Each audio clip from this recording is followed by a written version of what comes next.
Hello friends, मैं आपकी दोस्त लता श्रीवास्तव आज फिर आपसे एक नई जानकारी के लिए आई हूँ बताने कि आज मैं किसके विषय में आपको जानकारी दूंगी ये भी मैं बताऊंगी। पहले तो आप पिक्चर देख रहे हैं तो पिक्चर से थोड़ा तो आपको ज्ञान हो ही गया होगा कि ये पेड़ किस चीज़ का है। जिस पेड़ की मैं बात करने जा रही हूँ उस पेड़ का नाम है दालचीनी। एक ऐसे मसाले के बारे में जो हमारी रसोई में हमेशा रखा रहता है और जिसके इस्तेमाल से सिर्फ स्वाद के लिए ही नहीं होता है बल्कि सेहत के लिए भी किया जाता है। जी हाँ, मैं बात कर रही हूँ दालचीनी की। दालचीनी एक सुगंधित मसाला है जो पेड़ की छाल से मिलता है।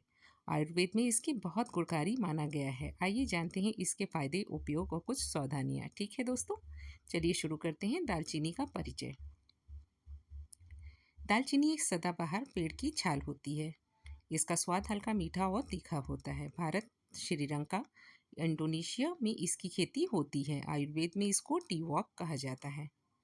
अब दालचीनी के हम फायदे भी जानेंगे। हर एक के बारे में मैं बताऊंगी कि ये पाचन से लेके शुगर, हृदय रोग, खांसी, जुकाम कैसे हमारी बेनिफिट देता है। सबसे पहले हम पाचन की बात कर लेते हैं। तो पाचन में हमारे लिए कैसे लाभकारी होता है। दालचीनी पेट की गैस, अपच और कब्ज को दूर करती है। पेट हल्का रखने में मदद करती है। शुगर कंट्रोल करने में भी ये मदद करती है। ये ब्लड शुगर को संतुलित करती है। डायबिटीज़ के रोगियों के लिए लाभकारी मानी जाती है। हृदय स्वास्थ्य के लिए कैसे ये होती है हमारे लिए, ये हृदय में हमारे कैसे फ़ायदा करती है। कोलेस्ट्रॉल को कम करने में मदद करती है। ब्लड प्रेशर संतुलित रखती है। अब जानेंगे कि खांसी और ज़ुकाम में ये हमको कैसे फ़ायदा देती है।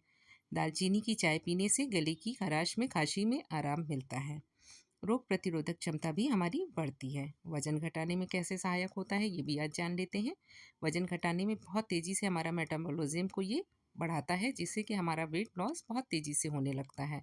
तो जानते हैं इसको कैसे हमें लेना चाहिए। सुबह गुनगुने पानी में दालचीनी का सेवन मोटापा कम करने में मदद करता है। यह चर्बी को भी पिघलाने का काम करती है। त्वचा और बालों के लिए भी बहुत लाभकारी होती है। दालचीनी का तेल त्वचा की समस्याओं में उपयोगी होता है। बाल झड़ने में भी यह बहुत सहायक होता है। हमारी हड्डियों में जो दर्द हो जाता है, अर्थराइटिस हो जाता है, तो उसमें भी हमको ये कैसे बेनिफिट देता है ये भी आज जान लेते हैं। और जैसे हमारे घुटनों में काफ़ी सूजन आ जाती है तो उसको भी ये कम करता है। इसमें हमारे दर्द को भी खींचने की ताकत होती है। दर्द निवारक गुण इसमें क्या होते हैं कि इसमें सूजन और दर्द कम करने के तत्व होते हैं। जोड़ों के दर्द, सिर दर्द में लाभकारी होता है। अब दालचीनी का और भी उपयोग हम जान लेते हैं कि हमारे खाने में कैसे ये उपयोग किया जाता है। खाना बनाने में इसका उपयोग पुलाव, बिरयानी, मीठे पकवान बनाने में किया जाता है। चाय और काढ़े में भी इसका इस्तेमाल हम करते हैं।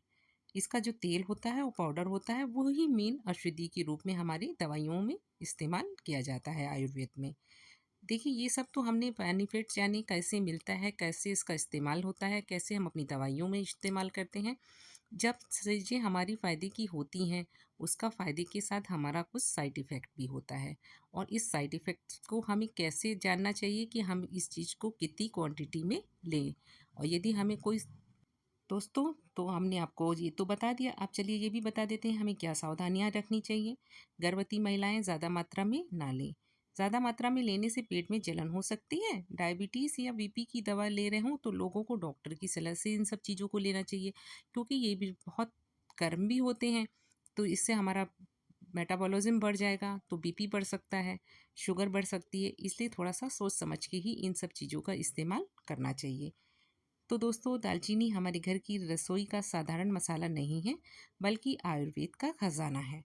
लेकिन ध्यान रहे कि इसे सही मात्रा और सही तरीके से ही लेना चाहिए।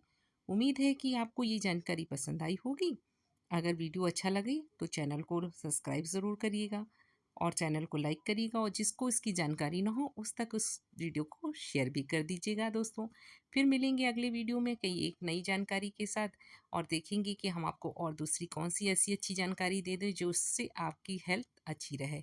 इसलिए हमेशा स्वस्थ रहिए, मस्त रहिए और आनंद में रहिए और अपने प्राकृतिक से जुड़े रहिए। Thank you so much.